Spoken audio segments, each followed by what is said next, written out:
है, ईमान ने काफ़ी कुछ जो है वो बर्दाश्त किया है, लेकिन ईमान थोड़ा-सा और बर्दाश्त अगर कर जाओ तो आपके बेटे की ज़िंदगी बच जाएगी। अगर आप थोड़ा-सा झुकने से आपको जो है वहाँ पर स्पेस मिलती है या अपने शौहर की ज़िंदगी में, या फिर अगर आप ये फैसला कर चुकी हैं कि आपके शौहर के दिल में आपके लिए जगह नहीं है, तो फिर ये और बात है। एक शख्स जिसकी उम्र 30-32 साल है, हाँ। उसने अपने अंदाज से गुजारी है, अपने फैमिली माहौल में गुजारी है। ईमान 2 महीने में कैसे समझ सकती है कि वो बदल जाए? कुछ वक्त तो लगेगा। जी, कुछ वक़्त लगेगा, और मैं समझती हूँ कि ईमान किसी भी मर्द को बदलने में बहुत कष्ट उठाना पड़ता है। ये 30-32 साल की उम्र के जो लड़के हैं ना, मेरे हस्बैंड की भी इतनी उम्र है, तो ये मतलब इनके दोस्त, इनके काम, इनकी चीज़ें, इनकी जज़्बात कुछ बहुत डिफरेंट है।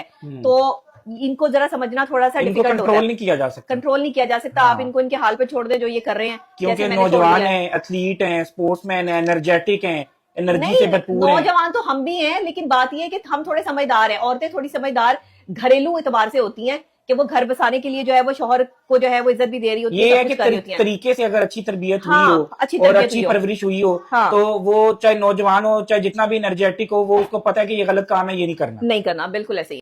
अस्सलाम वालेकुम मेरी यूट्यूब फैमिली। उम्मीद है आप सब ठीक ठाक होंगे। यहाँ पर आपने डॉक्टर नबिया और उसके हस्बैंड की डिस्कशन सुनी है। No doubt they are right. औरत को घर बनाने के लिए बहुत कुछ सेक्रीफाइस करना चाहता है। जो आजकल नाम निहाद आज़ादी के नाम पर ये कहा जाता है कि जी औरत क्यों बर्दाश्त करे, सिर्फ औरत क्यों बर्दाश्त करे, मर्द क्यों ना करे। तो जब आप ज़िद में आ जाते हैं, अना में आ जाते हैं, अकड़ में आ जाते हैं, तो फिर घर टूटते ही हैं, बर्बाद ही होते हैं। एक बंदा जिसने 30-32 साल एक ही माहौल के मुताबिक गुजारे हैं, उसके माँ बाप ने उसकी परवरिश ऐसी की है या उसको माहौल ने इस तरह का बना दिया है, जब उसके हाथ में पैसा आया है तो वो अपनी औकात भूल के बिल्कुल ही डिफरेंट साइड पर जा रहा है। तो जाहिर है कि फिर उसको टाइम लगता है। 2 महीने के अंदर कोई भी बंदा उसको चेंज नहीं कर सकता। यहाँ पर जो है वो ईमान को ये चीज़ देखने की ज़रूरत है। अगर ये इसी तरह से बैठी रहेगी तो जो रस्सी इन दोनों के दरमियान में खिंची हुई है वो अल्टीमेटली टूट जाएगी। तो सारी चीज़ ये है कि माएँ अपनी औलाद के लिए बहुत कुछ कुर्बान करती हैं, अपनी ज़िंदगी भी कुर्बान कर देती हैं। अब ये जो कुछ कर रही है, जिस तरह सोशल मीडिया पे भी आ रही है, लोग इसको बड़ी आशीर्वाद दे रही हैं, इसकी एज की लड़कियाँ इसको वाह वाह और शाबाश शाबाश लगी हुई हैं करने, लेकिन कल को खुदा ना खास्ता इसको डाइवोर्स हो जाती है, तो फिर क्या ये कोई इसके घर जाके इसको इस चीज़ पे करेगा? और जब कहा जाता है कि रजब इतना खतरनाक है, वो इसको जो है वो जीने नहीं देगा, वो इसके लिए मुश्किलें पैदा करेगा कि अगर ये किसी ऑफ़िस में जॉब करती है, तो आप क्या समझते हैं कि जिसका बेटा इसके पास होगा, वो इसको जो है वो बिल्कुल इंडिपेंडेंट होके मूव करने देगा, सोशल मीडिया पे एक्सेल करने देगा? ऐसा नहीं है। तो बजाय ये कि इस तरह की ख्वारी की ज़िंदगी काटे, बेहतर है कि 4 दिन जो है वो थोड़ा सब्र करके गुज़ार ले, क्योंकि अभी तो ये सुनने में आ रहा है कि डाइवोर्स का नोटिस ही जो है वो फ़ेक था।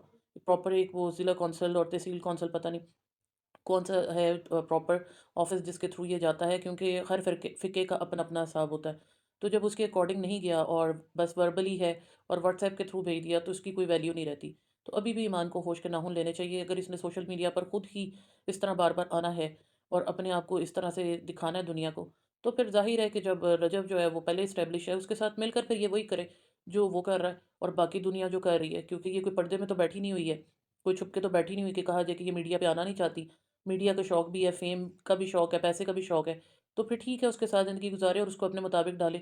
ये नहीं हो सकता कि अगर इसको टाइम नहीं मिला उसके साथ रहने में, जब दिल किया उसको माफ़ कर दिया, जब दिल किया उसके खिलाफ हथियार उठा लिए। जहाँ तक उसकी बात है, तो उसकी भी माँ से ये पूछना बनता है कि माँ जी अभी भी क्या वो सिरप के नशे में था?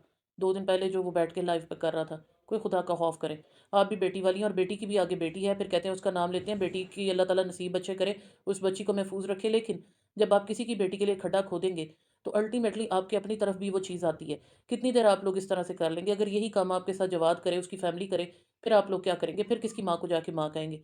तो दोनों घरों को सोचने की ज़रूरत है, लेकिन बीइंग मदर, ईमान को अपने बच्चे के लिए वेल बीइंग के लिए सोचना चाहिए, क्योंकि सब कुछ दिया जा सकता है।